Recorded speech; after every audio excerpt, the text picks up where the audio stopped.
Have you ever been there? You are standing on a cobblestone street, the sun is shining, and you are starving. You see a restaurant right by the big famous square. It has a giant laminated menu, pictures of every dish, translated into 5 different languages. You think, how bad can it be? You sit, you order. Then it arrives. A sad, lukewarm plate of food that tastes like it came from a freezer. You pay way too much, you feel cheated, you leave hungry and disappointed. That, my friends, is the tourist food trap, and it can put a real damper on a righteous trip. I have been there, done that, and I made a promise to myself right then and there, never again. That moment of culinary catastrophe can be a thing of the past. I am here to tell you there is a simple, easy way to dodge those flavorless pitfalls and find the real deal local eats. You can do this in any city, any country, any small town on the map. This is not about some complicated secret or exclusive club.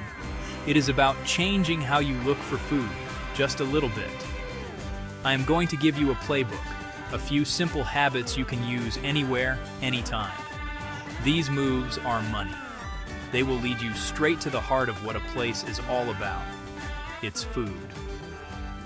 This is your ticket to Flavortown, no matter where you land. Forget the frustration of a bad meal. Forget feeling like you have been ripped off. We are going to turn you into a local food-finding ninja. This guide is your secret weapon. The best part? It is easy. You do not need to speak the language fluently. You do not need to have a bottomless budget. All you need is a little bit of know-how and the willingness to take a few steps off the beaten path. This is about making every meal on your trip a memory, not a regret. So, buckle up, because we are about to dive deep into the funky, fresh world of authentic local cuisine. This is your official playbook, a 5-minute guide to eating like a local in 2026. So, why do these tourist traps even exist? It is pretty simple when you break it down. They pop up where the tourists are. It is all about location, location, location. They set up shop right next to the biggest monuments, the most famous museums, and the busiest squares. They know hungry travelers will be there. They know you are tired and looking for something easy and fast.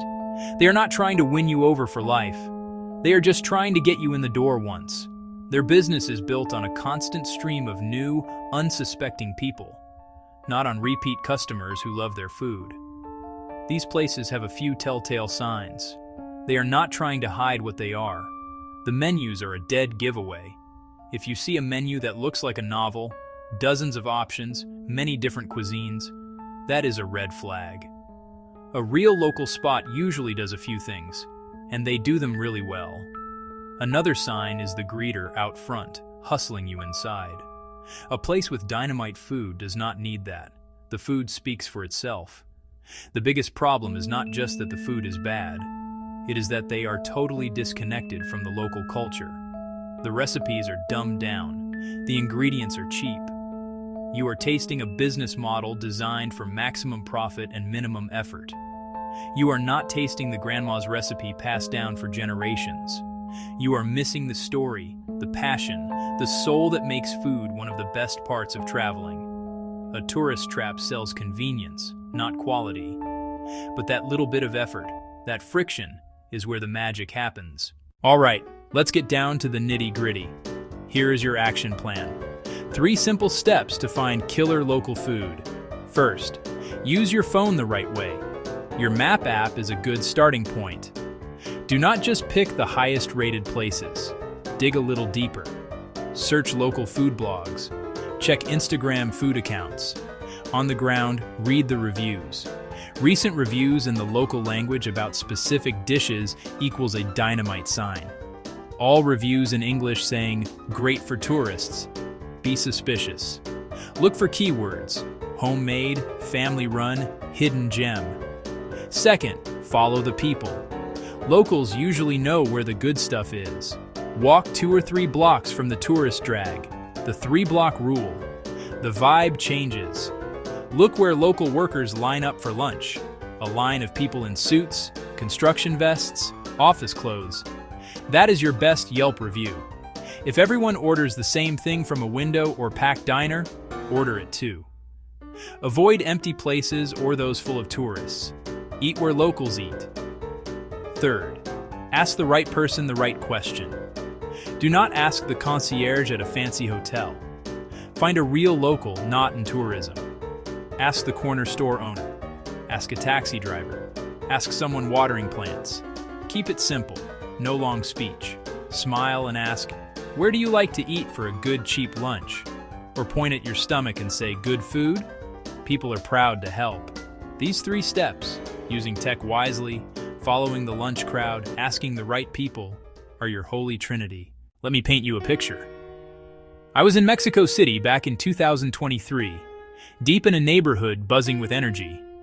The main boulevards were packed with shiny, expensive-looking restaurants, bilingual menus, valet parking. My tourist trap alarm was going off big time. I could feel the pull, the easy option. But I remembered my own rules. I took a hard right, then another left. The noise faded, replaced by kids playing and music drifting from open windows. This was the real deal, where life was happening. I saw a small crowd, local workers on break, a few older couples, all huddled around a tiny unmarked doorway. No sign, just a hand-painted menu on cardboard. The smell of grilled meat and fresh cilantro hit me like a ton of bricks. It was intoxicating. This had to be the spot. I got in line. I had no idea what to order, so I watched the guy in front. When it was my turn, I just pointed at what he got and held up 2 fingers. The woman behind the counter gave me a big smile and a nod. A moment later, she handed me 2 of the most incredible al pastor tacos I have ever had. The pork was crispy and juicy, the pineapple sweet and tangy, and the salsa had a kick that lit up my soul.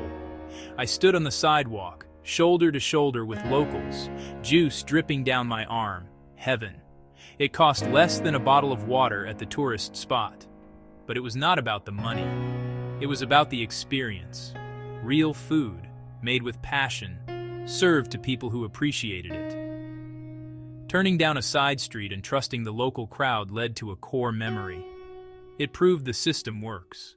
All the best flavors, all the best stories, they are hiding just around the corner. You just have to go look. That little taqueria fed my stomach for sure, but it also fed my soul. So, let's bring it all home. What have we learned? Picture menus, fancy signs. The main square, a ticket to a disappointing meal. Tourist traps exist to serve convenience, not authentic, righteous flavor. They are a shortcut that skips the best part. But you are armed with the playbook now. Remember the 3 golden rules. Rule 1. Use apps and online tools to find what locals are buzzing about, not just tourist ratings. Rule 2. Follow the people. Walk 3 blocks off the main drag and look for lunch lines of local workers. Rule 3. Ask a real local, shopkeeper or cab driver. They will out-recommend any concierge. These 3 actions will transform how you eat when you travel. It is your passport to Flavor Town. You put money into the community, support family businesses, and have a real cultural exchange. You will save money, have more fun, and come home with memories. What are your best tips? Drop them in the comments below and subscribe for more travel and food guides.